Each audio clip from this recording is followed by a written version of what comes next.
말씀을 들어가면서 우리가 잘 아는 이야기 한 토막을 꺼낼까 합니다. 옛날 어느 마을에 할머니 한 분이 계셨습니다. 그 할머니에게는 2명의 아들이 있었어요. 큰아들은 소금장수, 우산장수, 그리고 둘째 아들은 소금장수였습니다. 할머니는 이 2 아들들을 늘 생각하면서 걱정과 그리고 또 눈물 속에 매일의 삶을 보내야만 했습니다. 자, 날씨가 맑은 날에는 누가 걱정이 될까요? 큰아들, 우산장수하는 큰아들이 걱정입니다. 어쩌거나 우리 큰아들 돈 벌어야 되는데 언제 나가서 우산 판디야? 비가 와야 우산을 팔아야 되는데 우산을 팔지 못하니까 큰아들 걱정 때문에 그것 때문에 한숨 쉬고 걱정하는 거예요. 비가 오는 날에는요, 또 누가 걱정이 될까요? 둘째 아들, 소금장수, 소금을 파는 소금장사할 둘째 아들이 걱정입니다.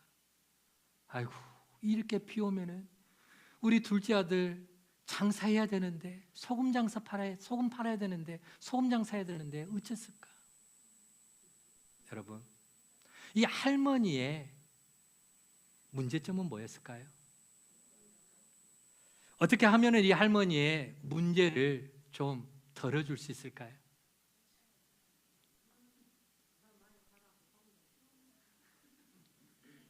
간단합니다. 생각을 바꾸면 돼요. 관점을 바꾸면 되는 겁니다. 감사를 회복하면 되는 거예요. 감사를 회복하면 돼. 자, 보세요. 날씨가 좋으면은 누가 좋을까? 날씨가 좋으면은 소금을 파는 둘째 아들을 생각하는 거예요. 웜에 오늘은 소금이 겁나게 잘 팔리겠구먼. 아이고, 우리 둘째 아들 오늘 대박 나겠네. 둘째 아들을 생각하면서 감사하는 거예요. 비가 오는 날은요, 아따, 오늘 하늘이 우리 큰아들을 돕는 날이구먼. 오늘 우산 진짜 많이 팔리겠네. 우리 큰아들 오늘 대박 나겠네. 하늘이며 감사하여. 감사를 회복하면 되는 거예요. 그렇죠? 여러분, 감사를 회복하면 모든 문제들이 절로 회복이 되는 것입니다. 그런데 우리의 삶 가운데 감사가 회복되지 않으니까, 감사를 잃어버리다 보니까 자꾸만 문제에 우리가 파묻혀지는, 문제에 갇히게 되는 삶을 살게 되는 것입니다. 제가 도화지를 가지고 나왔습니다. 우리 딸들이 아빠 그 도화지 왜 사? 스케치북 왜 사더라고요. 이 시간을 위해서 가져왔습니다. 제가 이 도화지에다가 선을 하나를 그어 볼 거예요. 선을 보입니까? 선을 하나 그었습니다. 자, 여기에서 이제 퀴즈가 나갑니다. 문제가 나가요. 자, 여러분, 도화지에 그려져 있는 이 선에다가 손을 대지 않고, 이 선에다가 손을 대지 않고 이 선을 더 굵게, 아니 더 가늘게, 그리고 또 더 짧게 하는 비결이 뭘까요? 선을 그어놨어. 하얀 도화지에다가 선을 그어놨어. 그런데 이 선에다가 내가 손을 대지 않고 이 선을 보다 더 가늘게, 보다 더 짧게 하는 비결이 뭘까요? 이거 알아맞히면 제가 커피 한 잔 쏩니다. 점심때. 방법이 뭘까요? 도화지를 반으로 접는다. 이렇게요. 찢어요. 선에다가 손을 대지 말라니까. 멀리서 본다. 펜을 하나 더 갖고 왔습니다. 자, 이 펜을 가지고 그 옆에다가 더 굵은 펜으로, 더 굵은 펜으로, 더 굵은 펜이나 매직으로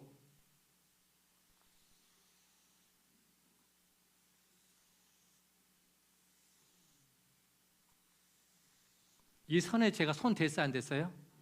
안 됐어요. 근데 이 선이 지금 어떻게 보입니까? 상대적인 거예요. 옆에다가 더 굵은 매직으로, 지금보다 더 굵은 매직이면 더 좋겠죠. 이거 더 두꺼운 선으로 그어대고 더 길게, 더 많이 그어대면 상대적으로 얘는 더 가늘게 보여지고 더 짧게 느껴지더라라고 하는 거예요. 그 옆에다가 더 굵고 더 길게 하면은 답은 그거다는 거예요. 이해되십니까? 가늘고 짧은 것을 옆에다가 더 굵고 더 길게 하면은 훨씬 더 우리가 굵은 그러한 모습으로 나타난다. 여러분, 같은 의미입니다. 우리가 어떤 문제가 있을 때에 자꾸만 그 문제에 집착을 하는 거예요. 어메 어쨌을거나 하면서 그 문제에 갇혀가지고 그 문제에서 헤어나오지를 못한 거예요. 자꾸만 그 문제만 바라보다 보니까는 감사를 잃어버리고 불평하고 원망하고 누군가가 미워지고 나는 왜 내 팔자 내 인생이 이럴까? 여러분, 자꾸만 거기에만 골몰하다 보면은 머리만 아파집니다. 답이 금방 나올까요? 답이 보이지 않아요. 그럴 때는 어떻게 해야 될까요? 내 힘으로 안 돼. 내 방법으로는 이 문제를 풀어갈 수가 없어. 그럴 때는 내가 할 수 없는 것은 일단 접어두시면 됩니다. 접어두시고, 그리고 그 옆에다가 감사의 줄을 더 굵고 더 길게 감사의 줄을 많이 그어보시기 바랍니다. 안 되는 것 붙잡고 그 문제에 파묻혀서 그것 때문에 연연하지 말고 내 삶에 이것 때문에 감사하고 저것 때문에 감사하고 감사를 회복해 보시기 바랍니다. 그러면은 문제가 훨씬 더 가볍게 여겨지고, 그리고 내 삶이 더 기쁨이 넘쳐나는 행복한 삶으로 나아가게 될 줄로 믿습니다. 오늘은 우리가 감사의 의미를 다시 한번 되새겨보는 추수 감사절입니다. 그동안 우리는 일상의 모든 것들을 너무나 당연한 것처럼 여기고 올 때가 너무 많았어요. 당연한 거. 오늘 아침에 내가 아침상 차려준 거, 내 부인이, 내 아내가 아침밥 차려준 거 그냥 당연하게 먹고 왔어. 내가 오늘 아침에 일어나자마자 화장실에 가서 볼일 보고 온 거 너무 당연하게 생각했어. 내가 오늘 예쁜 모습으로 예쁜 옷 입고 교회 와서 예배 드리는 거 너무 당연하게 생각했어. 그러나 그런 것들을 당연한 것으로 여기지 않고 우리가 정말로 감사를 잊고 살지는 않았는지, 혹이라도 오늘 그런 마음, 감사를 잃어버리고 모든 것들이 마치 그저 당연한 것처럼 여기며 감사를 잃어버리고 살아왔다면, 그런 삶이었다면 오늘 그 잃어버린 감사를 오늘 주시는 이 말씀을 통해서, 하나님의 말씀을 통해서 감사의 의미를 다시 한번 깊이 묵상해보고 우리 안에, 우리의 마음과 우리의 삶의 자리에 감사가 회복되어지기를 주의 이름으로 간절히 축원을 드립니다. 여러분들에게 오늘 책을 한 권 제가 소개를 해드릴까 합니다. 제목이 뭡니까?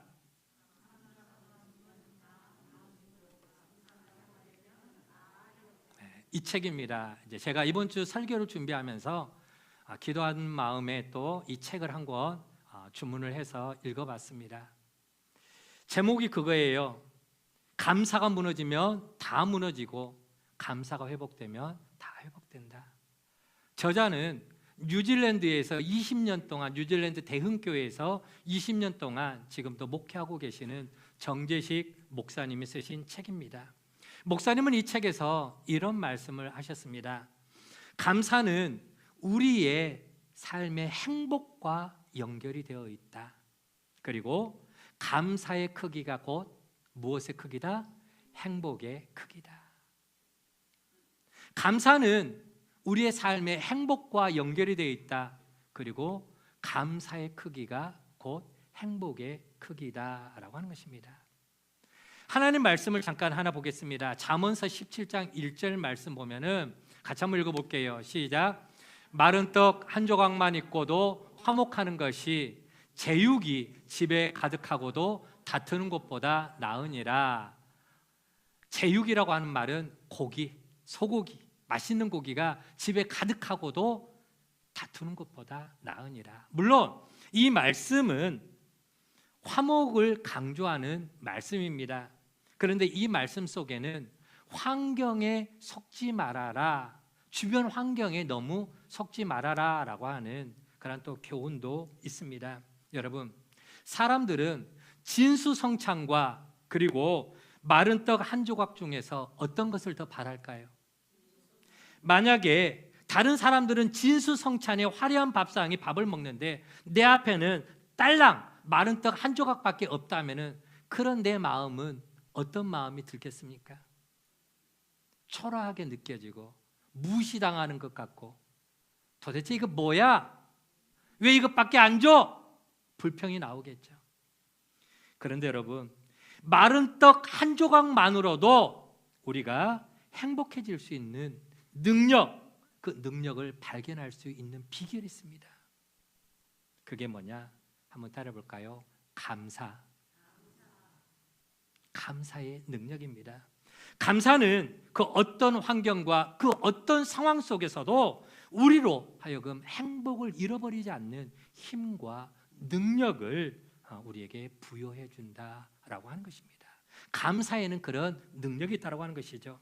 반면에 감사를 잃어버리면요, 감사를 잃어버리면은 아무리 화려한 궁궐 같은 집에 살고 있다 할지라도, 아무리 좋은 환경 속에서 내가 살아간다 할지라도 감사를 잃어버리면은 그 집은 지옥이 되는 거예요.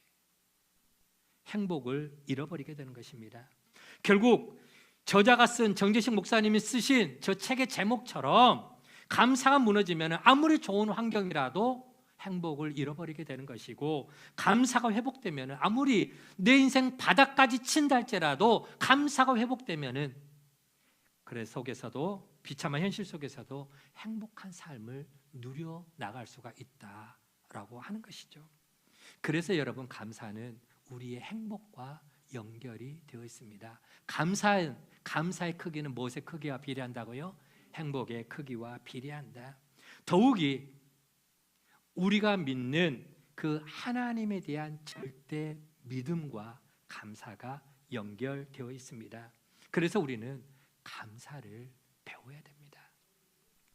이제 말씀으로 들어가 보도록 하겠습니다.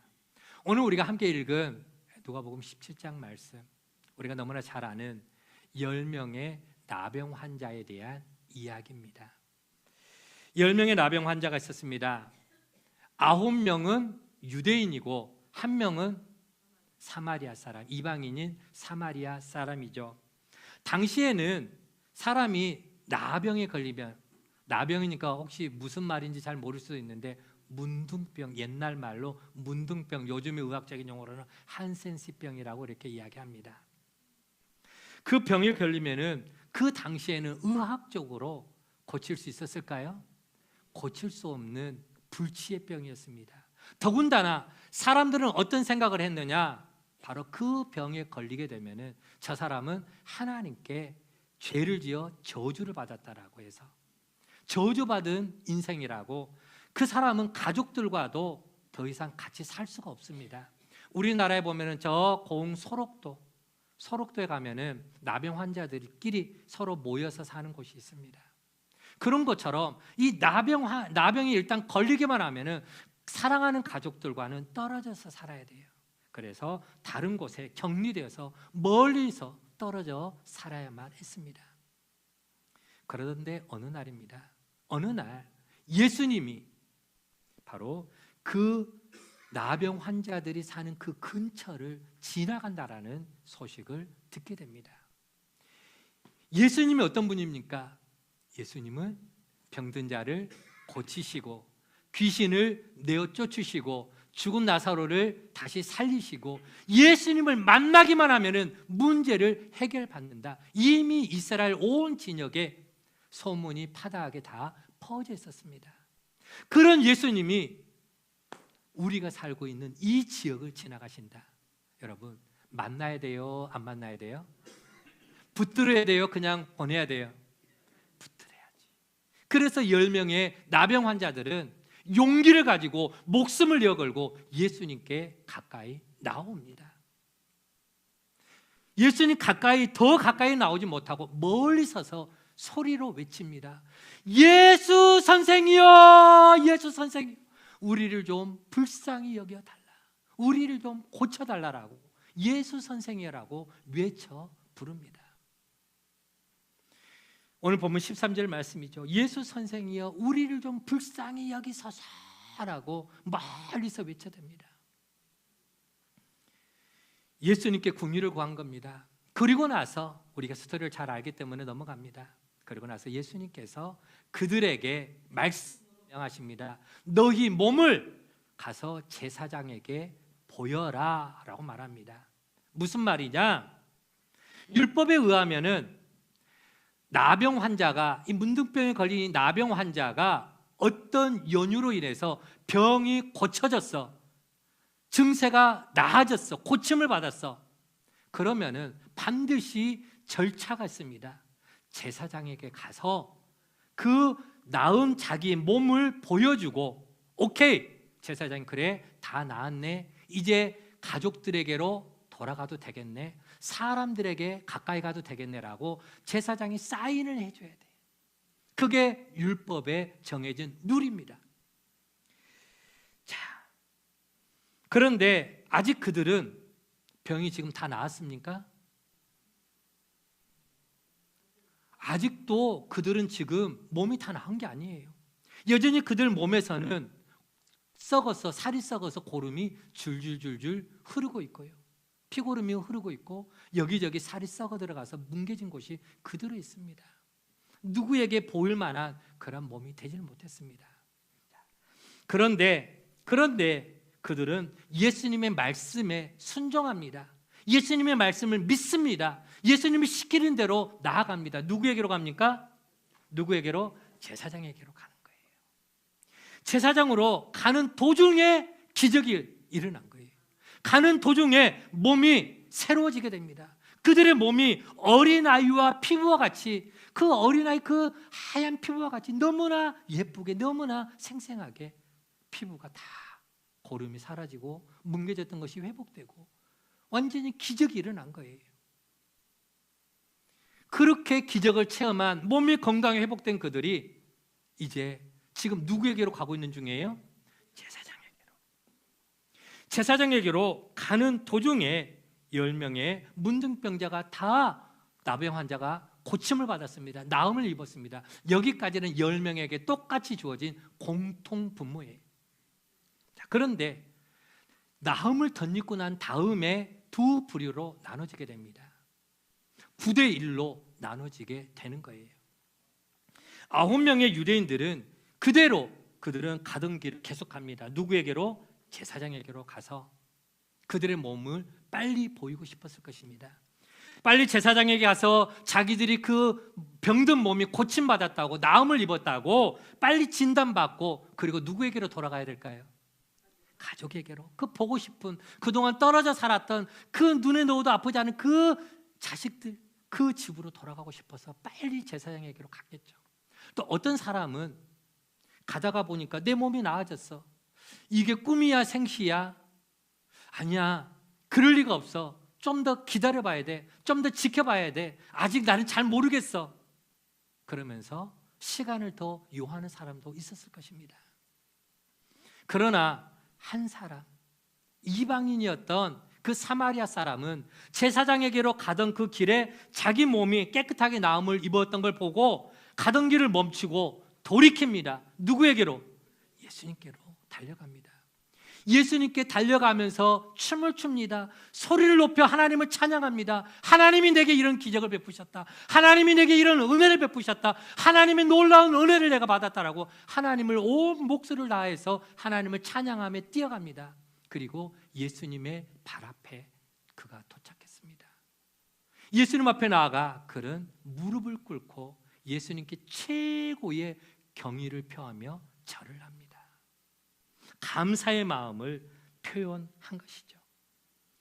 예수님은 10사람이 다 고침을 받지 않았느냐? 그런데 사마리아 사람 그 한 사람만 돌아와서, 그것도 이방인이었던, 사람 취급도 받지 못했던 이방인이었던 그 사마리아 사람 한 사람만 돌아와서 예수님께 감사드리는 모습을 보면서 예수님도 굉장히 놀라셨을 것입니다. 아니, 고침받은 사람은 몇 명? 10명이었는데 9은 다 어디 갔느냐? 감사를 표현한 그 사마리아 사람 그 한 사람을 예수님은 매우 기뻐하셨고 매우 칭찬하셨고 그에게 더 큰 축복으로 그에게 예수님께서 축복, 오늘부터 네가 구원의 하나님의 자녀가 되었다라고 축복을 해주는 것입니다. 여러분, 여기까지가 오늘 우리가 함께 읽은 본문의 말씀입니다. 우리는 오늘 이 말씀을 통해서 감사에 대한 중요한 교훈을 얻을 수가 있습니다. 물론 여러 가지 것들을 생각해 볼 수가 있지만 한 가지 것만 여러분과 함께 나누려고 합니다. 한번 따라 봅시다. 그럼에도 불구하고 감사하는 삶이 되자. 뭐뭐 때문에 감사하는 게 아니라 그럼에도 불구하고 감사할 수 있는 신앙이죠. 여러분, 감사하는 게 쉬울까요? 어려울까요? 별아, 감사하는 게 쉬울까 어려울까? 그냥 웃고 그냥 웃지요. 여러분, 오늘 말씀해 보니까 10사람이 고침을 받았는데 그 가운데 감사를 표현한 사람은 몇 사람? 감사한 사람과 감사하지 않는 사람의 비율은 1대9로 나눠지게 됐습니다. 나머지 9사람은 당연한 것처럼 여깁니다. 감사를 잃어버린 것이죠. 감사를 표현할 줄 모릅니다. 그만큼 평소에 우리가 감사, 생각은 쉽지만 이걸 표현하고 산다라는 게 결코 쉽지만은 않은 거예요. 그래서 우리 교회가 가정교회를 하면서 목장 모임을 할 때마다 목장 3나눔을 할 때 무엇을 나누려고 합니까? 감사를 나누는 거죠. 감사는요, 훈련이 필요해요. 연습이 필요해요. 계속해서 감사해요. 애들한테 과자를 줍니다. 과자 주면서 뭐라고 말하라고 하죠? 고맙습니다. 감사해야지. 그 감사 훈련시키는 거예요. 감사를 훈련해야 돼요. 왜? 우리는 너무나 당연한 것에 몸이 배어져 있는 거예요. 당연한 것처럼 여길 때가 너무나 많습니다. 여러분, 왜 우리의 삶에 감사가 어려울까요? 무엇 때문에요? 이유가 뭘까요? 그거는 우리 인간이 타락했기 때문에 그렇습니다. 무슨 말이냐? 사도 바울은 로마서 1장 21절에서 이렇게 표현을 했습니다. 같이 한번 읽어보도록 할게요. 로마서 1장 21절 말씀인데요, 함께 읽습니다. 시작. 하나님을 알되 하나님으로 영화롭게도 아니하며 감사하지도 아니하고. 하나님을 모르는 게 아니에요. 하나님을 알아요. 교회를 다녀요. 그럼에도 불구하고 우리의 마음이 감사를 모른다라는 거예요. 뭐든지 간에 그저 당연한 것처럼 그렇게 여긴다라는 것이죠. 타락한 인간의 특성 가운데 하나가 바로 이와 같이 감사를 모르는 삶인 것입니다. 내 마음속에 감사가 없으면은 여러분 한번 내 자신을 돌아보세요. 내 마음에 얼마나 감사가 많은가? 아니면은 내 삶에 감사가 메말라 있는가? 감사가 메말라 있으면, 감사가 없으면, 아하, 나는 여전히 타락한 내 죄의 본성을 여전히 극복하지 못하고 있구나라고 생각을 해봐야 되는 것이죠. 여러분, 불치의 병이었던 나병에서, 문둥병에서 고침받았어요. 회복이 되었어요. 감사해요, 안 감사해요? 평생 진물이 나고 살이 썩어 들어가고 가족들과도 가까이도 못하고 떨어져 격리 수용하는 버림받은 인생, 그런 인생을 살아야 되는 이 나병 환자, 그가 그 병에서 고침을 받은 게 얼마나 감사할 일입니까? 기적을 체험했잖아요.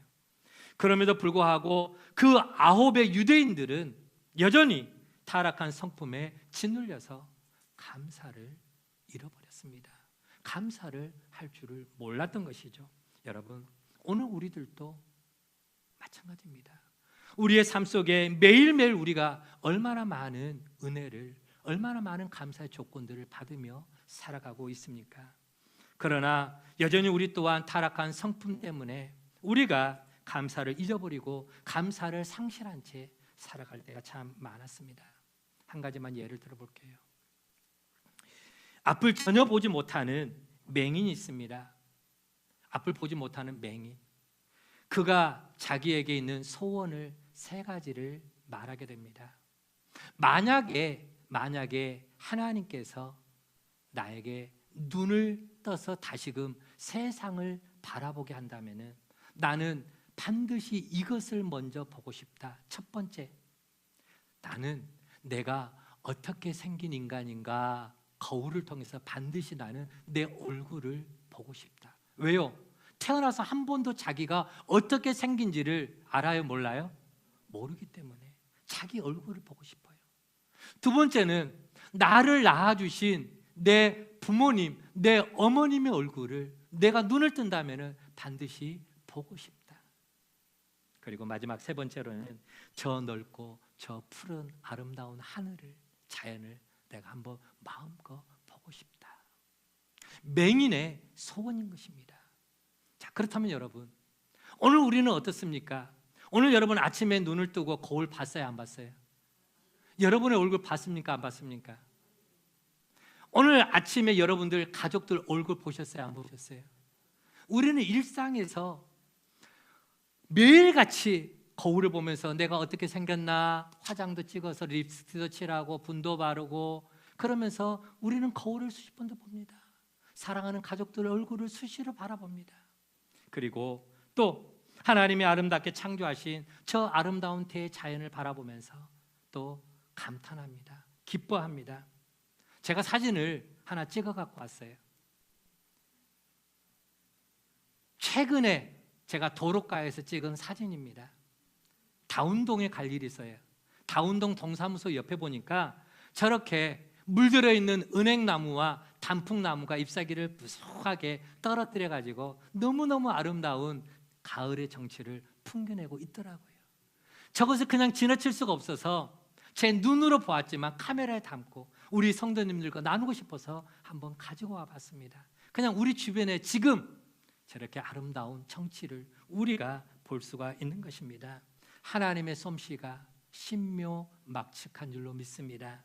여러분, 그런데 여러분, 내가 무언가를 내 눈으로 볼 수 있다는 것에 대해서 감사해 본 적 있습니까?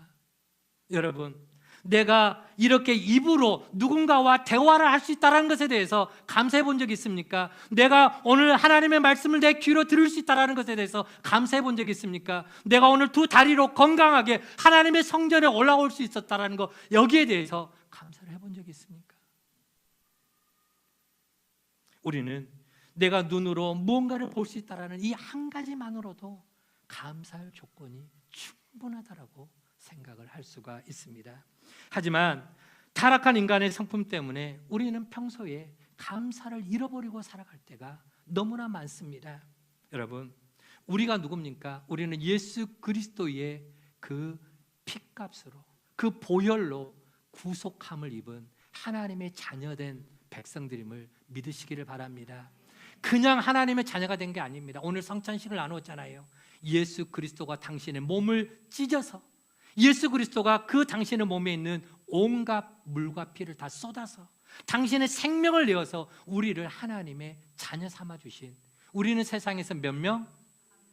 하나밖에 없는 소중한 존재예요. 그렇게 소중하게 우리가 하나님의 백성이 되었습니다. 하나님은 우리를 더러운 죄의 옷을 우리에게서 벗겨주시고 아름다운 의의 옷으로 우리를 덧입혀 주셨습니다. 때문에 여러분, 우리는 타락한 죄의 본성을 우리가 이겨내고 하나님 앞에 감사의 신앙을 회복해 나가야 될 줄로 믿습니다. 사랑의 원자탄으로 우리가 너무나 잘 알고 있는 목사님 계시죠? 누굽니까?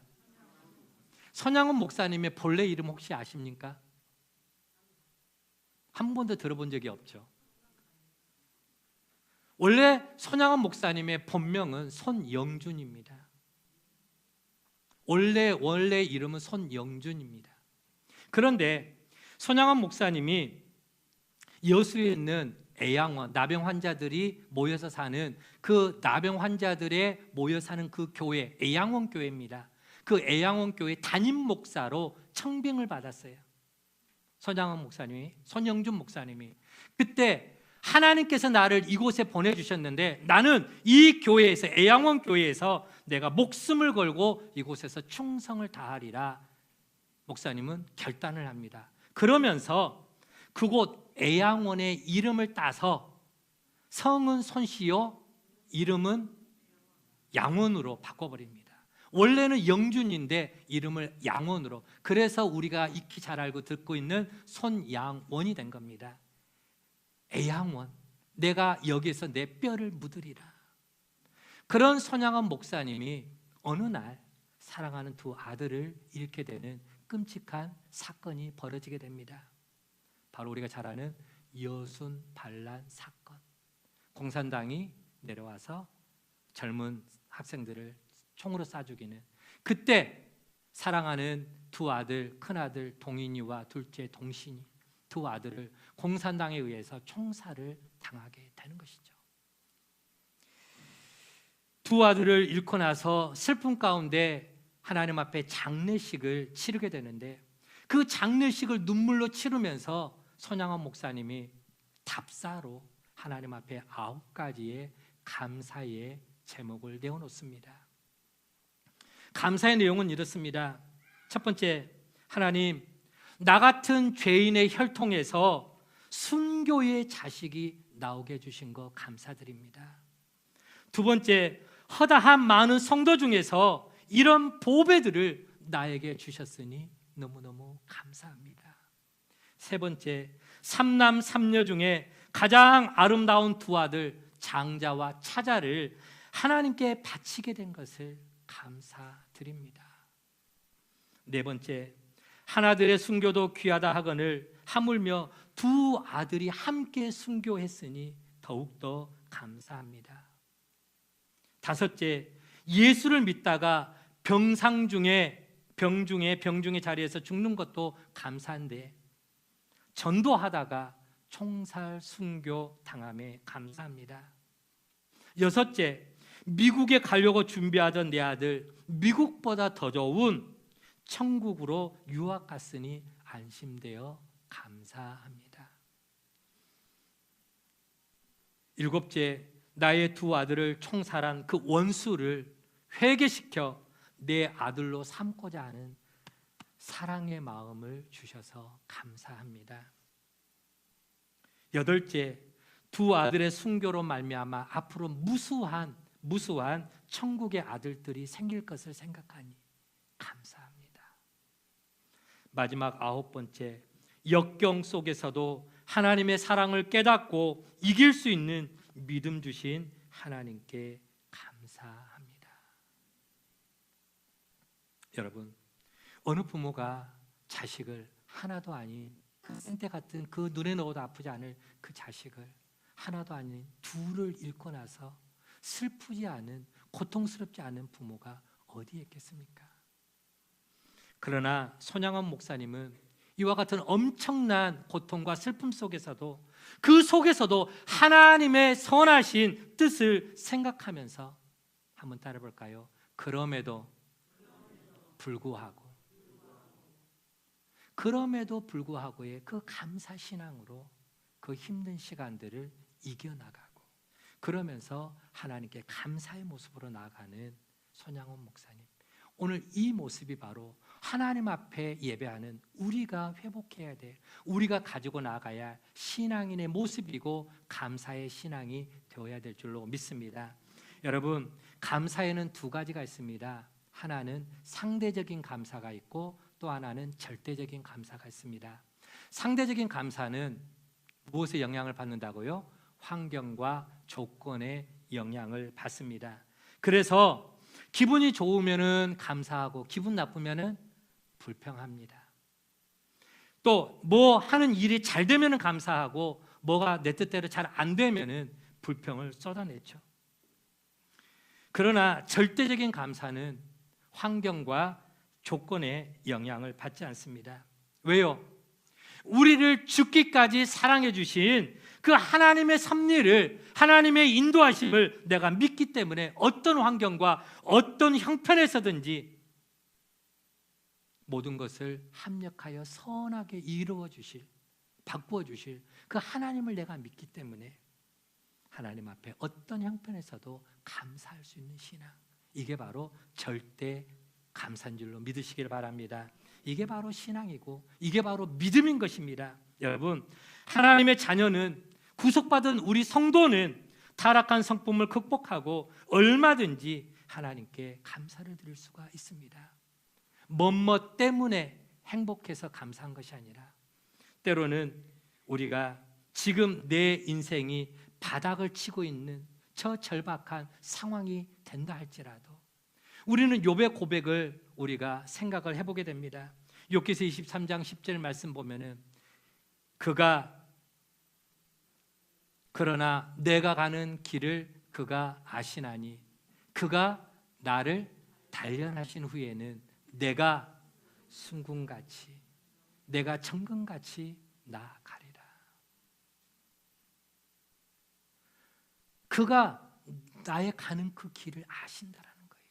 하나님이 내가 지금 어떤 인생인지, 어떤 모습으로, 어떤 삶으로 나가고 있는지 하나님이 나를 알고 계시기 때문에 그가 지금의 내 모습을 보는 게 아니라 나를 단련하신 후에는 나를 순금같이, 정금같이 내 인생을 멋지게 들어 사용해 주시리라. 이번에 다니엘 기도에 간증하신 분들의 고백 아니겠습니까? 다들 밑바닥을 치는 힘든 삶의 정황이 있었지만 그 과정을 믿음으로 하나님 바라보며 나아갔더니 그들을 하나님이 존귀하게 높여 들어 사용해 주시는 아름다운 모습들. 여러분, 그렇습니다. 우리는 뭐뭐 때문에 행복해서 감사한 게 아니라 그럼에도 불구하고 모든 것을 합력하여 선으로 바꿔주실 그 하나님을 믿음으로 감사해서 행복한 사람이 되어야 될 줄로 믿습니다. 말씀을 정리합니다. 여러분, 우리의 삶에는 감사가 습관이 되어야 됩니다. 훈련이 되어야 됩니다. 왜냐하면 오늘 책의 제목처럼 감사가 무너지면 다 무너지고 감사가 회복되면 모든 것이 회복되어지기 때문에 감사가 내 인생의 습관이 되도록 해야 돼요. 그러려면 뭘 해야 되느냐? 훈련이 필요해야 돼요. 자, 초코파이가 지금 앞에 그림으로 나왔습니다. 누군가가 이제 감사 훈련을 하게 되는데 초코파이를 하나를 주면서 이것을 우리 애들한테 하는 것처럼 똑같은 거예요. 자, 초코파이 하나를 주는 거예요. 초코파이 하나 주면서 자, 이 초코파이 받았는데 이제 어떻게 해야 돼? 감사합니다 말을 해야지 표현하도록 해보는 거예요. 그러면은 보통 사람들 초코파이 하나 들고 어떤 생각이 들까요? 에게 고작 초코파이 하나 주면서 이런 걸 가지고 감사하라고? 에게 고작. 우리 안에, 우리 마음에 그런 생각이 들면은 우리는 감사로 인하여 얻게 될 모든 축복은 거기에서 물거품처럼 다 사라지게 됩니다. 여러분, 감사 훈련은 어떻게 되는 것이냐? 내가 받은 그 은혜가 있잖아요. 내가 받은 그 축복이 있잖아요. 그것을 보다 크게 생각하는 데서부터 출발을 하게 되는 겁니다. 고작 초코파이 하나 주고 무슨 감사를 하래가 아니라 초코파이 하나 받은 걸 마치 내가 초코파이 공장 하나를 받은 것처럼 감격해하며 한번 따라봅시다. 이런 것을 저에게 주시나요? 여러분, 이거 아무것도 아닌 것 같은데 여러분 입장 바꿔서 한번 생각해 보세요. 내가 누군가에게 선물을 하나 줬어요. 에게 별로 비싼 것도 아니네. 에게 나한테 다 있는 거네. 에게 뭐 이거 칫솔 세트 이거 얼마나 한다고 우리 집에 새거 센 게 칫솔인데. 그러면은 여러분의 삶에는 감사가 다 떠나가는 거예요. 여러분, 생각지도 못했는데, 바라지도 못했는데 이런 것을 저에게 주신다고요?